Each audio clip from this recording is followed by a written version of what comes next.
Всем привет! Меня зовут Нина Заславская. В этом выпуске мы с вами разберем очень актуальную тему на сегодняшний момент, как продвигаться мастеру перманентного макияжа от нашего маркетолога Permanent Expert. Всем привет! Меня зовут Ангелина, и первое, с чего я хотела бы начать, это разобрать информацию, которая была бы полезна и новичкам, и мастерам с опытом. Первое, с чего нужно начать мастеру перманентного макияжа, это изучить все боли клиента, страхи и возражения. Ваша прямая задача – включить это в контент-план и закрыть все эти страхи. Мы в Permanent Expert делаем таким образом. Наша команда залезает на настоящие форумы, где сидят клиенты и делятся своими переживаниями. Например, одна из историй. Девушка-блондинка, которая переживает, что ее бровей будет не видно, если она умоется. Она стесняется снять свой макияж при мужчине. Она стесняется пойти с ним в баню, в сауну, потому что если она умоется, она останется в принципе без бровей. Используя эти страхи в контент-плане, мы добиваемся того, что некая аудитория, которая узнает в этой девушке себя, уже располагается к нам и придет впоследствии к нам на процедуру. Данная тактика подходит не только для составления контент-плана, но также для будущих рекламных макетов. Частая ошибка у начинающих мастеров, у таргетологов, у маркетологов – это продажа услуги в лоб. Мелькают баннеры: сделайте перманентный макияж губ, сделайте татуаж глаз, сделайте татуаж бровей. Это страшная ошибка. Вам нужно продавать не услугу, а уверенность в себе. Вам нужно продавать красоту. Сделайте свой взгляд открытым. Нашего макияжа хватит на 2 года. Это удобно. И хотелось бы затронуть тему Instagram. Многие люди ошибочно думают, что раз реклама сейчас в России прекратилась, то использовать Instagram не нужно. Нет. Если правильно подходить к ведению этой соцсети, то органический трафик работает до сих пор и приводит нам много заявок. Таким образом, можно продвигаться в Instagram без рекламы. Нужно использовать рилсы, и также нужно умело использовать хэштеги. Как использовать хэштеги? Правильно. Представим 5 человек, которые хотят сделать перманентный макияж, допустим, в Казани. Первый человек будет забивать в поиске татуаж Казань, второй – Казань татуаж, третий забьет перманент Казань, четвертый – перманентный макияж Казань, а 5-й человек – татуаж бровей Казань. Все эти хэштеги, все эти запросы ведут в принципе к одной услуге, но вы не знаете, что именно наберет человек, и ваша задача выходить при каждом запросе, который просто может быть. Получается, вам нужно создать большой список со всеми запросами, которые возможны в вашем городе, и разбить их на количество постов, которые планируются у вас в месяц. И таким образом вы сохраните конкурентоспособность среди всех студий, которые предлагают данную услугу. А теперь перенесемся немножко в другую тему. После того, как отключилась таргетированная реклама в Instagram, все дружно начали покупать рекламу у блогеров и в пабликах города. Но из-за большого потока рекламы у блогеров, блогерам перестали доверять. А также всплыли блогеры, которые пользуются накруткой подписчиков, масс-лайкингом, масс-фолловингом. Как это можно проверить?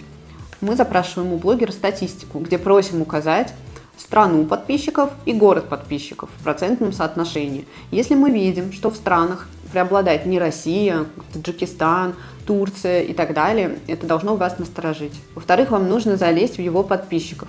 Они должны быть из того города, в котором вы собираетесь рекламироваться. Если же подписчики из других городов и у них странные имена, то такой блогер вам не подходит. Также я рекомендую зайти в комментарии, посмотреть, насколько активна эта аудитория, зайти в лайки, также проанализировать город этих подписчиков и уже на основании этого определиться, подходит ли вам этот блогер. В пабликах же другая ситуация. Вместо того, чтобы обычному человеку увидеть там какие-либо новости, касающиеся его города, он видит кучу макетов рекламных, на которые он в принципе перестает реагировать. Кстати, если затронуть тему таргетированной рекламы, я бы хотела затронуть ВКонтакте. Многие ошибочно думают, что если настраивать рекламу так же, как она работала в Instagram на широкую аудиторию, то это же сработает также ВКонтакте. Это неправда.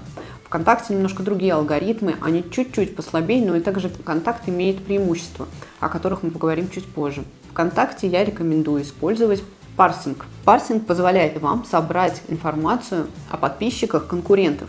Вы можете выгрузить эти списки в рекламные кабинеты и настроиться на них, убедив клиентов, что вы лучше. Именно для этого мы с вами разбирали боли клиентов, возражения и их страхи.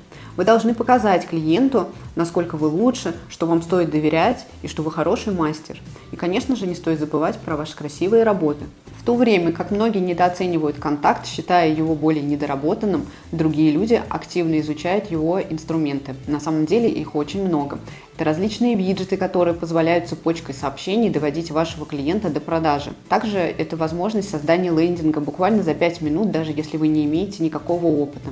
Лендинг позволит вам работать с разными аудиториями. Например, если обратиться к лестнице Бена Ханта, мы можем разделить всех клиентов на 5 ступеней.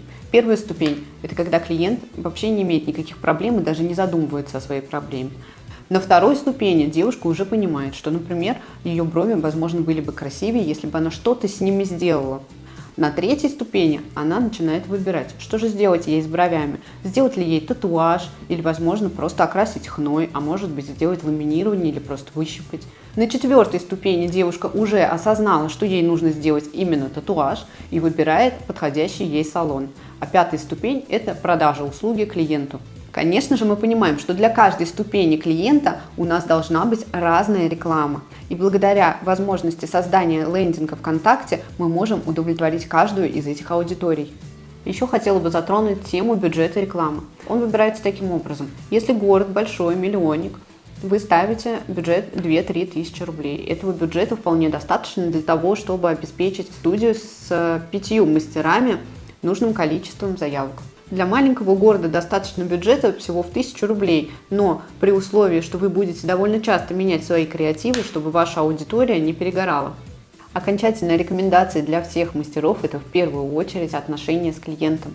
Вы должны располагать клиента таким образом, чтобы он хотел прийти к вам снова, чтобы он воспринимал вас как своего друга, не побоюсь этого слова. И даже если вы сделаете какую-то небольшую ошибку, он придет к вам уже не с претензией, а просто с просьбой исправить. И вероятнее всего он приведет за собой других клиентов. Ну что ж, теперь мы перейдем к рекомендациям для новичков. Возможно, то, что я сейчас скажу, будет очевидно, но вам стоит начать работать именно с салонов, со студий. Да, вы будете работать на процент, но вы будете обеспечены заявками и вы будете окружены вниманием уже опытных мастеров, которые смогут вам посоветовать, как лучше работать, где ваши ошибки, сколько тратить там пигмента на процедуру и элементарно, как правильно общаться с клиентом, как располагать его к себе. Также я хотела бы обратить ваше внимание на то, что вы все, возможно, сравниваете себя с такими известными мастерами, как Нина, например. И она вам уже рассказывала про то, что тогда, когда она начинала, была совершенно другая ситуация. Было совершенно другое время, когда мастеров было мало, а клиентов было много. Сейчас же клиенты стали более требовательны и избирательны. И самое главное, что вы можете сделать, это совершенствоваться и улучшать качество своих работ.